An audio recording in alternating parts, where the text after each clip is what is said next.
Hi all, today we are going to discuss about Piaget theory of intellectual development.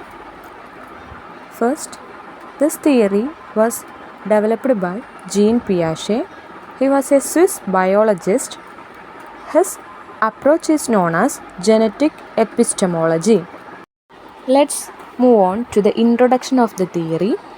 According to Piaget, development of human intellectual abilities takes place as a result of the organization and reorganization of certain pattern of behavior known as schema.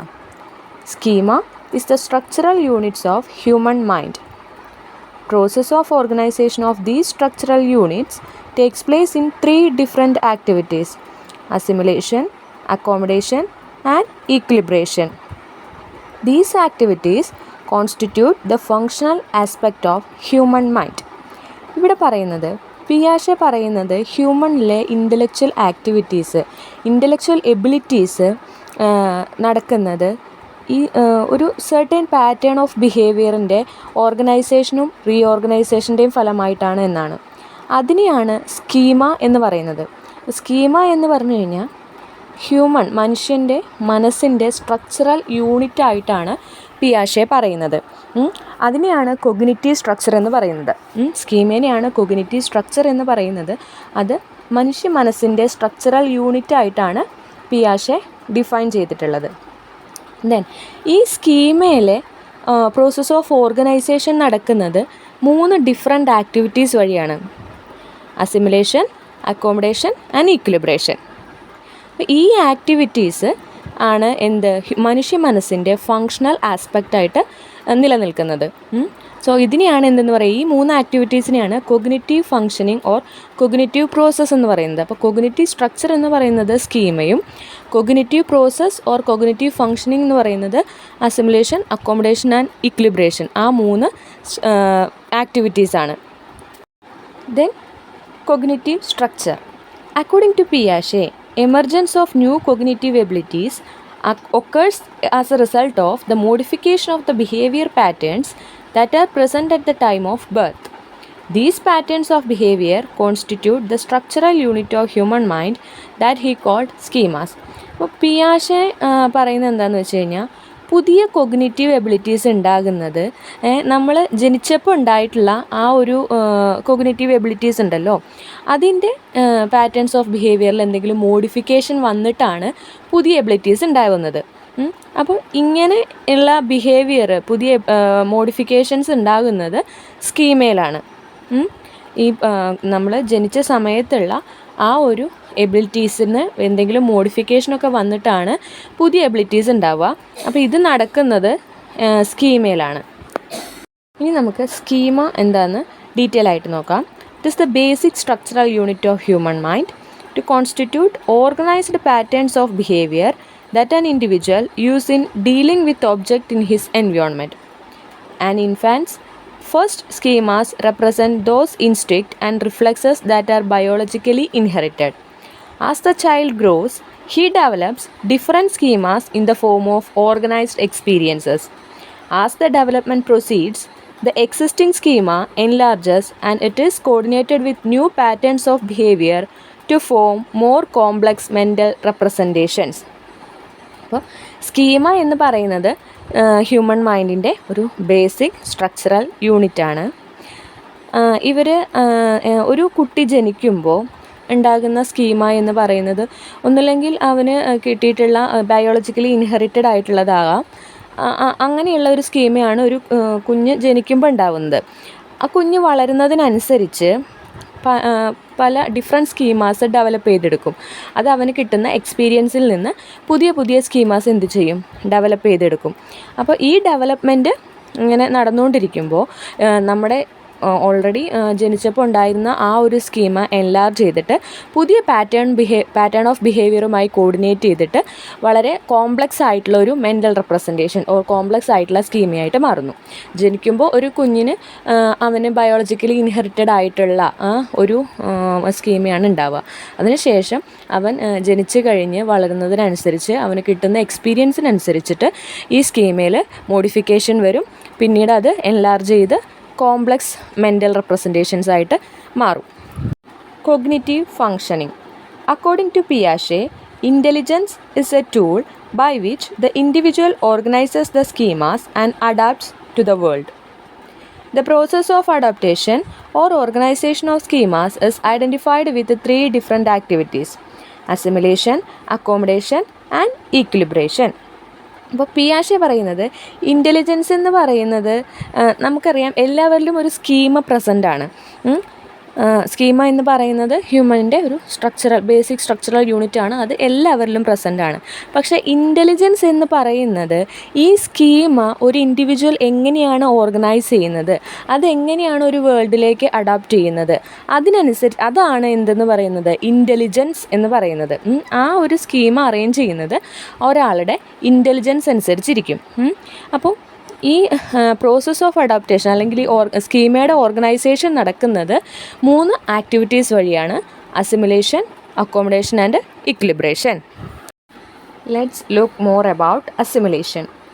It is A process of building schemas by modifying the new experiences so that it fits into the already developed cognitive structure. During assimilation, the individual uses his current schema to interpret the external world. അതായത് assimilation എന്ന് പറഞ്ഞു കഴിഞ്ഞ് കഴിഞ്ഞാൽ പുതിയ experience കിട്ടുന്നതിനനുസരിച്ച് നമ്മുടെ ഉള്ളിലുള്ള already existing ആയിട്ടുള്ള ആ ഒരു സ്കീമേനെ മോഡിഫൈ ചെയ്തെടുക്കുക. അതാണ് അസിമിലേഷൻ എന്ന് പറയുന്നത്. അപ്പോൾ അസിമിലേഷൻ്റെ സമയത്ത് ഇവർ എന്താ ചെയ്യുന്നത്, നമ്മുടെ ഓൾറെഡി എക്സിസ്റ്റ് ആയിട്ടുള്ള ആ ഒരു സ്കീമേനെ എന്ത് ചെയ്യുന്നു, പുതിയ എക്സ്റ്റേണൽ വേൾഡിനെ ഇൻ്റർപ്രറ്റ് ചെയ്യാൻ വേണ്ടിയിട്ട് യൂസ് ചെയ്യാണ്. അതായത് ഒരു മനുഷ്യൻ്റെ പ്രീവിയസ് ആയിട്ടുള്ള എക്സ്പീരിയൻസസ് അവൻ എന്ത് ചെയ്യുന്നു, ഇപ്പോൾ ഒരു ന്യൂ എക്സ്പീരിയൻസിനെ ഇൻ്റർപ്രറ്റ് ചെയ്യാൻ വേണ്ടിയിട്ട് യൂസ് ചെയ്യുന്നു. ഇപ്പോൾ ഒരു കുട്ടിക്ക് എക്സാമ്പിൾ വെച്ച് പറയുകയാണെങ്കിൽ ഒരു കുട്ടിക്ക് എന്ത് ചെയ്യാം, പ്രൈമറി കളേഴ്സ് അറിയാം, റെഡ്, ബ്ലൂ, ഗ്രീന് അറിയാം. അത് മാത്രമേ ആ കുട്ടിക്ക് അറിയുള്ളൂ. പക്ഷേ ആ കുട്ടി എന്ത് ചെയ്യാണ്, ഒരു പിങ്ക് ഷർട്ട് ധരിച്ച ഒരാളെ ഐഡൻറ്റിഫൈ ചെയ്യാണ്. അപ്പോൾ ആ കുട്ടിക്ക് ആ പിങ്ക് കളർ എന്ത് ചെയ്യാൻ പറ്റുന്നു, ഐഡൻറ്റിഫൈ ചെയ്യാൻ പറ്റുന്നു. അതെങ്ങനെയാണ്, അവൻ ആ ഒരു പുതിയ എക്സ്പീരിയൻസിനെ, അവൻ്റെ ഓൾറെഡി എക്സിസ്റ്റിംഗ് ആയിട്ടുള്ള സ്കീമ അതെന്തായിരുന്നു, റെഡ് കളറായിരുന്നു, അതിനോട് എന്ത് ചെയ്യുന്നു, ഓർഗനൈസ് ചെയ്ത് വെക്കുന്നു. അപ്പോൾ അവന് പുതിയൊരു എക്സ്പീരിയൻസ് കിട്ടി, അവൻ്റെ സ്കീമേനെ മോഡിഫൈ ചെയ്യാൻ പറ്റി. That is assimilation. Then accommodation. It is the modification of existing sensory motor patterns to deal with a new information. It involves transformation of an old schema for learning a new schema which is more appropriate for the new situation. ഇവിടെ പറയുന്നത് അക്കോമഡേഷനിൽ അതായത് പുതിയ old സ്കീമേനെ transform ചെയ്തിട്ട് പുതിയൊരു schema ഉണ്ടാക്കിയെടുക്കുക. That is accommodation എന്ന് പറയുന്നത്. ഇപ്പോൾ ആ ഒരു കുട്ടിക്ക് നമ്മൾ നേരത്തെ പറഞ്ഞ എക്സാമ്പിൾ വെച്ച് തന്നെ പറയുകയാണെങ്കിൽ ആ കുട്ടിക്ക് നേരത്തെ പിങ്ക് കളർ ഒന്ന് ഐഡൻറ്റിഫൈ ചെയ്യാൻ പറ്റിയില്ലേ. പക്ഷേ അക്കോമഡേഷൻ വരുമ്പോൾ എന്ത് ചെയ്യാൻ പറ്റും, ആ കുട്ടിക്ക് പിങ്ക് കളറും റെഡ് കളറും തമ്മിൽ ഡിസ്ക്രിമിനേറ്റ് ചെയ്യാൻ പറ്റും. ഇവിടെ റെഡ് കളർ എന്ന് പറയുന്നത് അവന് ഓൾറെഡി ഉണ്ടായിരുന്ന സ്കീമയാണ്, പ്രീ എക്സിസ്റ്റിംഗ് സ്കീമയാണ്. ആ ഒരു സ്കീമിനെ എന്ത് ചെയ്യുന്നു, പുതിയ എക്സ്പീരിയൻസ് ആയിട്ടുള്ള എന്താകുന്നു, പിങ്ക് കളർ, അത് ന്യൂ സ്കീമയാണ്, അതുമായിട്ട് എന്ത് ചെയ്യാണ്, അക്കോമഡേറ്റ് ചെയ്യാണ്.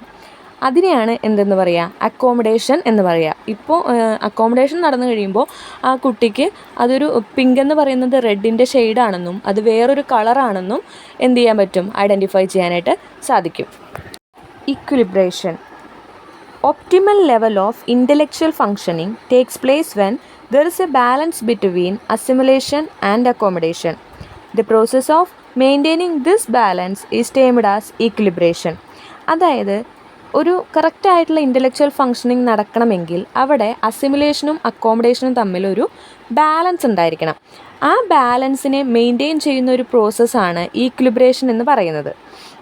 അതായത് ഈ കോഗ്നിറ്റീവ് സ്ട്രക്ചർ ഒരു സ്റ്റേജിൽ നിന്നും മറ്റൊരു സ്റ്റേജിലേക്ക് ചേഞ്ച് ചെയ്യുന്നത് ഈ ഒരു ഈക്വിലിബ്രേഷൻ വഴിയാണ്.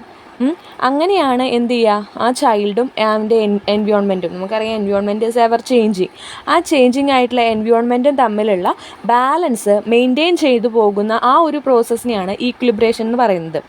അക്കോമഡേഷൻ നടന്നു അല്ലെങ്കിൽ അസിമിലേഷൻ നടന്നു, അക്കോമഡേഷൻ നടന്നില്ല, അക്കോമഡേഷൻ നടന്നു, അസിമിലേഷൻ നടന്നില്ല, അങ്ങനെയൊക്കെ വരികയാണെങ്കിൽ അവിടെ എന്തുണ്ടാവില്ല, ഇൻ്റലക്ച്വൽ ഫങ്ഷനിങ് കറക്റ്റ് ആവില്ല.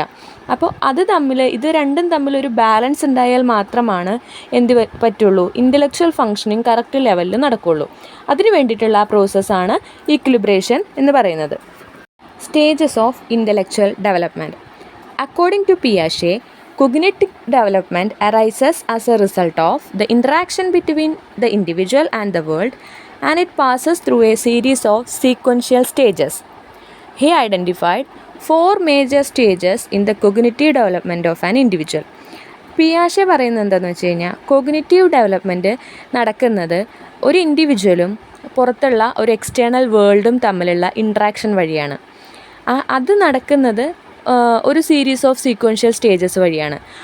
അപ്പോൾ അദ്ദേഹം 4 സ്റ്റേജസാണ് ഒരു ഇൻഡിവിജ്വലിൻ്റെ കോഗ്നിറ്റീവ് ഡെവലപ്മെൻറ്റിന് വേണ്ടിയിട്ട് ഐഡൻറ്റിഫൈ ചെയ്തിട്ടുള്ളത്. The 4 major cognitive stages of പിയാഷെ is sensory motor stage, pre operational stage, concrete operational stage, formal operational stage. First sensory motor stage എന്ന് പറയുമ്പോൾ that is 0 to 2 years old ആണ്. ക്യാരക്ടറിസ്റ്റിക്സ് പറയുകയാണെങ്കിൽ motor activity without use of symbols ആണ്. Then pre operational stage is from 2 to 7 years old. Characteristics development of language, memory and imagination. In concrete operational stage, it is between 7 to 11 years old. Characteristics more logical and methodical manipulation of symbols. Then the 4th stage is formal operational stage. It is 12 years to up. Characteristic use of symbols to relate to abstract concepts. ഓരോ സ്റ്റേജിൻ്റെയും പേര്, അതിൻ്റെ age, അതുപോലെ അതിൻ്റെ major characteristics ആണ് ടേബിളാക്കി കൊടുത്തിട്ടുള്ളത്. Just ഒന്ന് summarise ചെയ്ത് കൊടുത്തേക്കാണ് ചെയ്തേക്കുന്നത്. Sensory motor stage. Sensory exploration. Infants learn about the world primarily through their senses including sight, hearing, touch, taste and smell. അപ്പോൾ ജനിച്ചത് മുതൽ 2 years വരെയുള്ള കുട്ടികൾ അവരുടെ എക്സ്റ്റേണൽ വേൾഡിനെ അവർ ലേൺ ചെയ്യുന്നത് ത്രൂ സെൻസസ് ആണ്.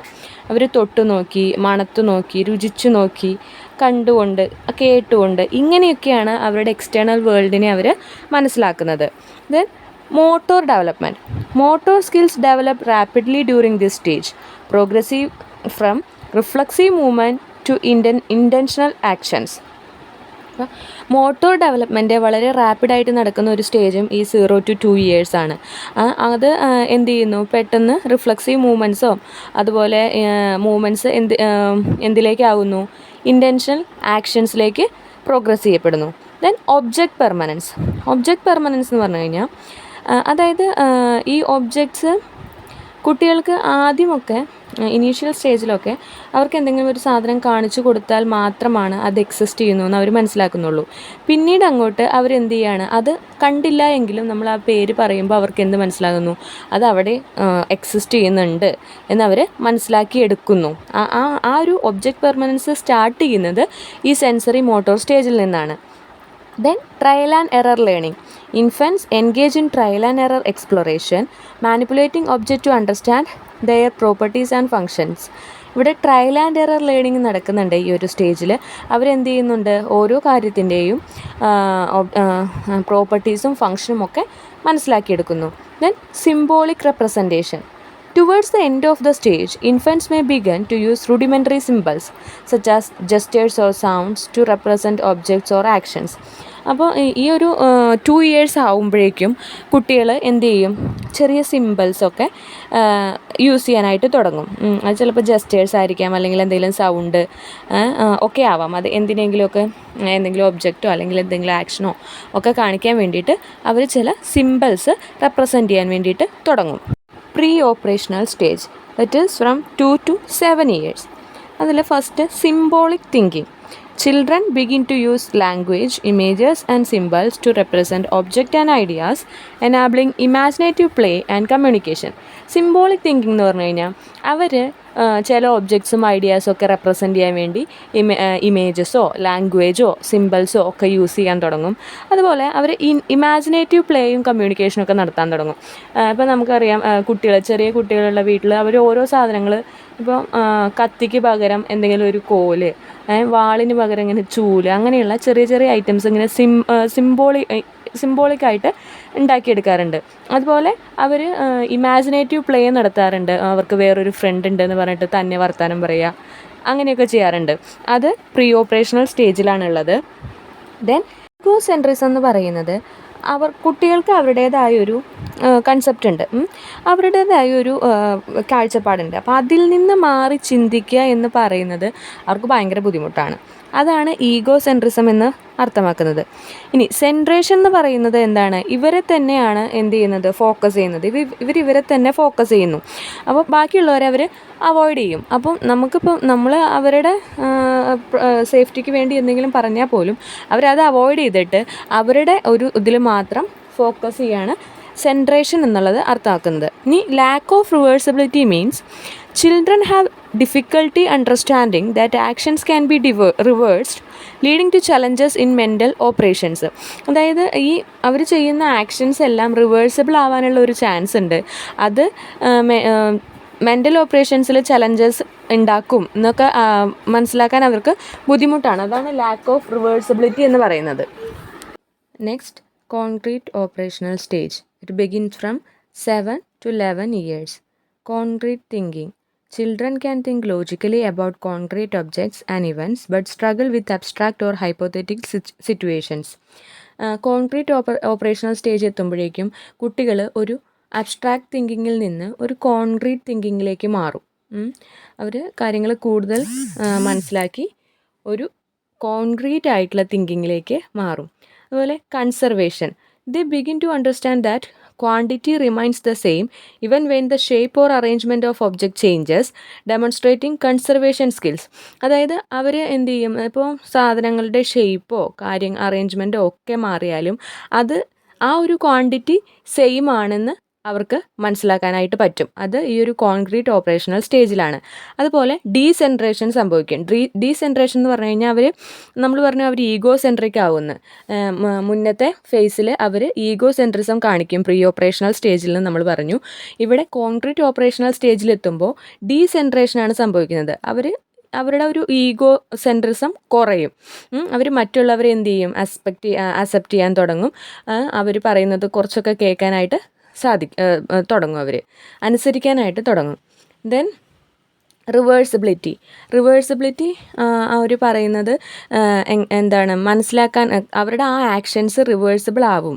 ആക്ഷൻസ് റിവേഴ്സ് ചെയ്യാൻ പറ്റും, അല്ലെങ്കിൽ ഇല്ലാതാക്കാൻ പറ്റും എന്നൊക്കെ അവർക്ക് മനസ്സിലാക്കാൻ തുടങ്ങും.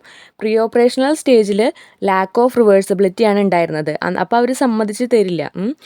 അവരുടെ കാര്യങ്ങൾ റിവേഴ്സിബിൾ ആണെന്നുള്ള കാര്യം അവർ സമ്മതിച്ച് തരില്ല. പക്ഷേ ഈ ഒരു കോൺക്രീറ്റ് ഓപ്പറേഷണൽ സ്റ്റേജിലേക്ക് എത്തുമ്പോഴേക്കും റിവേഴ്സിബിലിറ്റി ഉണ്ടെന്ന് അവർ മനസ്സിലാക്കാൻ തുടങ്ങും. Formal operational stage. It begins from 12 years and older. Abstract thinking. Individuals can think abstractly and hypothetically, considering possibilities beyond concrete experiences. Hypothetical deductive reasoning. They can systematically generate and test hypotheses to solve problems utilizing logical and deductive reasoning. Metacognition. Individuals develop metacognitive abilities including self-awareness and reflection on their own thoughts and reasoning process. Idealistic thinking. Idealism and idealistic thinking emerge, leading individuals to contemplate complex moral, philosophical and existential questions. Formal operational സ്റ്റേജിൽ എല്ലാവരും ഒരു abstract തിങ്കിങ്ങിലേക്ക് എത്തും. അവർ അബ്സ്ട്രാക്ട്ലി and hypothetically thinking process നടത്താൻ ശ്രമിക്കും. അതുപോലെ hypothetical deductive reasoning എന്ന് പറഞ്ഞു കഴിഞ്ഞാൽ അവർ പ്രോബ്ലംസ് സോൾവ് ചെയ്യാൻ വേണ്ടിയിട്ട് വളരെ സിസ്റ്റമാറ്റിക് ആയിട്ട് ജനറേറ്റ് ചെയ്ത ഹൈപ്പോത്തസിസ് ഒക്കെ വെച്ചിട്ടാണ് പ്രോബ്ലം സോൾവ് ചെയ്യുക. അതുപോലെ അവർ logical and deductive reasoning use ചെയ്യും പ്രോബ്ലം സോൾവിങ്ങിന് വേണ്ടിയിട്ട്. നെക്സ്റ്റ് മെറ്റാകോഗ്നീഷനാണ്. മെറ്റാകോഗ്നീഷൻ എന്ന് പറഞ്ഞു കഴിഞ്ഞാൽ അവരെ തന്നെ ഒന്ന് വിലയിരുത്താനായിട്ട് ശ്രമിക്കും. ഒരു സെൽഫ് അവെയർനെസ്, അതുപോലെ അവരുടെ തന്നെ തോട്ട് പ്രോസസ്സിലും ചെയ്യുന്ന കാര്യങ്ങളിലും ഒക്കെ അവരുടെ തന്നെ ഒരു റിഫ്ലക്ഷൻ അവർ ഒന്ന് ശ്രദ്ധിക്കും. അതുപോലെ ഐഡിയലിസ്റ്റിക് തിങ്കിങ് എന്ന് പറഞ്ഞു കഴിഞ്ഞാൽ മോറൽ ഫിലോസഫിക്കൽ അങ്ങനെയുള്ള ഒരു തിങ്കിങ് ഒക്കെ കൊണ്ടുവരാൻ വേണ്ടിയിട്ട് സ്റ്റാർട്ട് ചെയ്യുന്ന ഒരു ടൈമാണ് ഫോർമൽ ഓപ്പറേഷണൽ സ്റ്റേജ് എന്ന് പറയുന്നത്. പ്രീവിയസ് ഇയർ ക്വസ്റ്റ്യൻസ് ഒന്ന് നോക്കാം. Through assimilation and accommodation children develop increasingly more advanced and integrated schemas over time. These are the methods or equilibrium. These are mentioned by Jean Piaget. Then, every living organism would like to remain in the existing state of equilibrium. The concept was proposed by Piaget. Genetic epistemology is the contribution of Piaget. ഇതിൽ പിയാഷയുടെ ഈ genetic epistemology എന്നുള്ളൊരു term important ആണ്. അതുപോലെ ആ ഓരോ സ്റ്റേജിലുമുള്ള കാര്യങ്ങൾ important ആണ്. അതുപോലെ നമ്മുടെ ഒബ്ജക്റ്റ് പെർമനൻസ് ഒക്കെ ചോദിക്കാറുണ്ട്. പിന്നെ അക്കോമഡേഷൻ, അസിമുലേഷൻ, ഇക്വിലിബ്രേഷൻ അത് എന്തായാലും ക്വസ്റ്റ്യൻസ് ചോദിക്കാറുണ്ട്.